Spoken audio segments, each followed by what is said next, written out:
வணக்கம் தாயகம். இன்றைக்கு நாங்க வணக்கம் தாயகம் இந்த வீடியோல 2 முக்கியமான விஷயங்களை, இலங்கையில இப்பொழுது பேசப்படுகின்ற 2 முக்கியமான விஷயங்களை பேசலாம். ஒண்ணு நம்மளுடைய ஆரோக்கியம் தொடர்பானது, உடல் நலத்தோடு தொடர்பு பட்டது. இன்னொன்னு இலங்கை இருக்கக்கூடிய அரசு சபைகள்ல மிகப்பெரிய ஒரு டிஜிட்டல் மாற்றம் ஏற்படுத்தப்பட்டிருக்கு. அது 2 பத்தி தான் இந்த வீடியோல பேச போறோம். முதலாவது விஷயத்துக்கு வரலாம். இலங்கையை பொறுத்தவரையில் இப்பொழுது அதிகமாக பேசப்படுகின்ற 2 நோய்கள் அப்படின்னு சொன்னா, ஒன்று டெங்கு, எல்லாருக்குமே தெரியும், கூடிட்டே போகுது. இன்னொரு விஷயம் என்ன அப்படின்னு பாக்குற நேரத்துல எலி காய்ச்சல். இந்த 2மே மழை அதிகமா பெய்யக்கூடிய சந்தர்ப்பங்கள்ல தான் நமக்கு ரொம்பவுமே ஆபத்தா இருக்கு. இப்போ மழை கொஞ்சம் கொஞ்சமா அதிகமாயிட்டு வருது, சில இடங்கள்ல இன்னும் வெயில் இருக்குதான். ஆனா இருந்தாலும் டெங்குனுடைய தாக்கம் நாளாக நாளாக ரொம்ப வேகமா பரவிட்டு போற மாதிரியே இப்போ மறுபடியும் எலிக்காய்ச்சல் கொஞ்சம் கொஞ்சமா தலை தூக்குறதுக்கு ஆரம்பிச்சிருக்கு இலங்கையை பொறுத்த வரைக்கும். இப்போ எலிக்காய்ச்சலை பொறுத்தவரையில் முக்கியமா சொல்லப்படுகிற விஷயம் என்ன அப்படின்னு பாக்குற நேரத்துல, இந்த தண்ணீர் தேங்கி நிக்கிற இடங்கள் இருக்கு இல்லையா, அந்த தேங்கி நிக்கிற இடங்களோட தொடர்பு பட்டவர்கள் தான் இந்த எலிக்காய்ச்சலால அதிகம் பாதிக்கப்படுறாங்க அப்படின்னு சொல்றாங்க. பொதுவா எலிகளினுடைய சிறுநீரில இருக்கக்கூடிய பாக்டீரியாக்கள் நோய் தொற்றுக்களை ஏற்படுத்துகிறது. நாம எலிக்காய்ச்சலுக்கான ட்ரீட்மெண்ட் கொஞ்சம் லேட் ஆனாலும் கூட ஒரு உயிரையே பறிக்கக்கூடிய அளவுக்கு ரொம்பவுமே ஆபத்தான ஒரு நோய் இல்லையா. மிக முக்கியமாக விவசாயிகள், சேற்று நில பகுதிகளில் வேலை செய்யறவங்க, வடிகால்களை சுத்தம் செய்யறவங்க, பெருந்தோட்ட தொழிலாளர்கள், சதுப்பு நிலங்கள் இல்லைன்னா கைவிடப்பட்ட வயல்வெளிகளில் விளையாடக்கூடிய சின்னவங்க, இவங்க எல்லாமே எலிக்காய்ச்சலால பாதிக்கப்படக்கூடிய ஒரு ஆபத்து இருக்கக்கூடிய நபர்கள் தெரியுமா. இது மட்டும் இல்லாம இன்னொரு விஷயம், இந்த தேங்கி நிற்கக்கூடிய நீர்நிலைகள், குளங்கள், இந்த மாதிரியான இடங்கள்ல குளிக்கிறவங்க கூட கொஞ்சம் அவதானமாக இருந்து கொள்ள வேண்டும் அப்படின்னு சொல்றாங்க. பொதுவாக இந்த சேற்று பகுதிகளில் வேலை செய்யறவங்க அவர்களுக்கு சரியான முறையிலான அந்த கால் அணிகளை போட வேண்டும். அது சம்பந்தமாக மருத்துவ அதிகாரிகள் சொல்லுகின்ற அந்த அறிவுரைகளை பின்பற்ற வேண்டும் சொல்றாங்க. என்னன்னா, கால்ல இந்த நிகத்துக்கு இடையில இருக்கக்கூடிய ஒரு சின்ன இடுக்கு மூலமாக கூட இந்த நோய், அதாவது எலிக்காய்ச்சலுக்குரிய நோய் கிருமிகள் தொற்றுவதற்கு வாய்ப்புகள் நிறையவே இருக்கு. அது நம்ம கண்ணுக்கு தெரியாது இல்லையா. நீங்க சொன்ன மாதிரி தான் கால் நகத்துல இந்த இடுக்குல எல்லாம் டக்குன்னு போயிடும். அந்த ஜெம்ஸ் உடம்புக்குள்ள போயிடுச்சுன்னு சொன்னா நம்மளுடைய உடல் இருக்கக்கூடிய உள் உறுப்புகள் ஒவ்வொன்றாவே செயலிழக்க ஆரம்பிக்கப்படும். இந்த மாதிரி டைம்ல நம்மளுடைய உடம்பு ஏதாவது சில பல சயின்ஸ் மூலமா வெளிப்படுத்தும் இல்லையா. காய்ச்சல், ரொம்ப தலைவலிக்கிறது, உடம்பு ரொம்ப பெயினா இருக்கும், கண்ணெல்லாம் வலிக்கும். இந்த மாதிரியான அறிகுறிகள் இருந்தா உடனடியாக நீங்க வைத்தியரை நாடணும். பொதுவா இந்த டெங்குவாக இருக்கட்டும், எலிக்காய்ச்சலாக இருக்கட்டும், எந்த ஒரு காய்ச்சலாக இருந்தாலும் நாங்க என்ன செய்யறது, கொத்தமல்லியா வச்சு குடிச்சா எல்லாம் சரியாயிடும் அப்படின்னு சொல்லிட்டு வீட்டுல கொத்தமல்லியை வச்சு குடிக்கிறது. இல்லைன்னு சொன்னா வீட்டுல 2 பாராசிட்டமால் மாத்திரையை போட்டுட்டு அது ஓரளவுக்கு போயிடும் அப்படின்னு சொல்லி எங்கட வேலையை வளமையா பாக்குறது. இது தப்பும் கிடையாது கண்ணா. ஏன்னா நம்ம சின்னதா ஒரு காய்ச்சல் தலைவலின்னு ஹாஸ்பிட்டல் போகும்போது ஹாஸ்பிட்டல்ல என்ன நடக்குது அப்படிங்கறதும் பல பேருக்கு இப்ப தெரிஞ்சிருக்கும் இல்லையா. நம்ம ஒரு வியாதியில போனோம்னா அதை வச்சு பிசினஸா பண்ணக்கூடியவங்களுக்கு இருக்கிறவங்க மத்தியில எல்லாராலையுமே அதை எஃபர்ட் பண்ணக்கூடிய அந்த காசு கையில இருக்காது இல்லையா.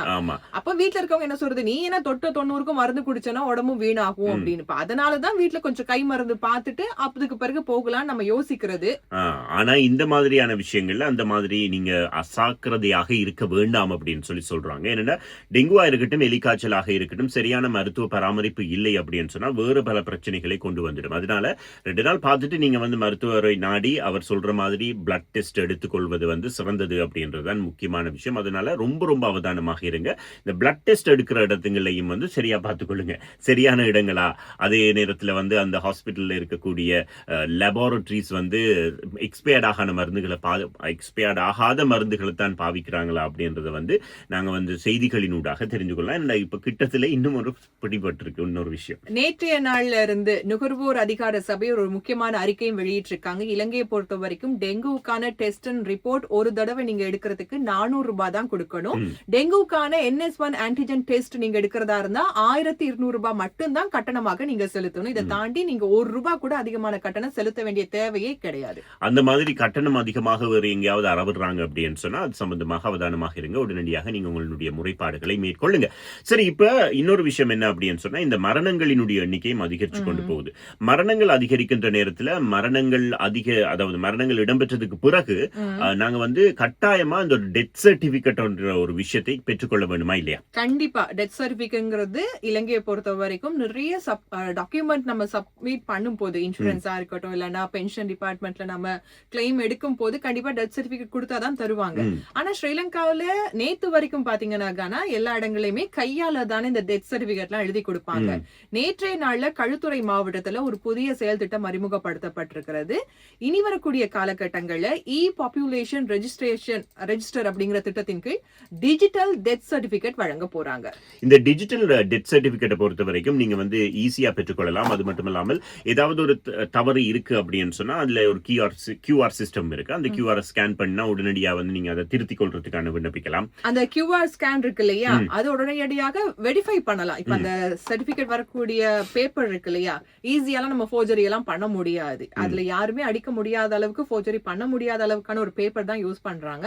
அது இருக்கக்கூடிய கியூஆர் கோட உடனடியாக ஸ்கேன் பண்ணா இந்த டெத் சர்டிபிகேட்ல இருக்கக்கூடிய டீடைல்ஸ் எல்லாம் சரியா பிழையா அப்படிங்கறத அந்த செகண்டே அவங்க வெரிஃபிகேஷன் பண்ணிக்கலாம். எனவே இனி வந்து நீங்க டிஜிட்டல் டெத் சர்டிபிகேட்டை எடுக்கிறதுக்கான வழிவகைகள் வந்தாச்சு. இதன் மூலமாக நிறைய இந்த காப்புறுதி கோரிக்கைகளாக இருக்கலாம்.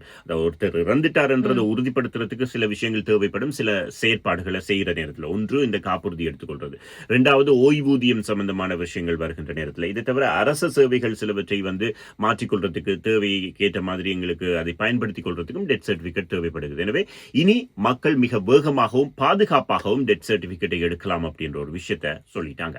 இதே மாதிரியான தகவல்கள் உடனுக்குடன் சரியான தகவல்களை உங்களுக்காகவே வார நாட்கள்ல காலையில 6 மணில இருந்து 10 மணி வரைக்கும் வணக்கம் தாயகம் நிகழ்ச்சி மூலமா வழங்கிட்டு இருக்கோம். நிகழ்ச்சி கேட்கறவங்களுக்கு பெருமதியான பரிசு இந்த காலகட்டத்துல கொடுக்கப்படுது. அது என்ன பரிசு, அந்த கிஃப்ட் நீங்க வின் பண்ணணுமா, உங்க வீடு தேடி வரணுமா இருந்தா வணக்கம் தாயகம் நிகழ்ச்சி கேளுங்க. 103.9 மற்றும் 104.3 www.shaktifm.com ஊடாகவும் ஆப் மூலமாக கூட நீங்க எங்க இருந்தாலும் சக்தி எஃப்எம்மோட இணைந்து கொள்ளலாம். சக்தி எஃப்எம் ஆப்பை இப்பவே டவுன்லோட் செய்து வச்சுக்கொள்ளுங்க. வணக்கம் தாயகம்.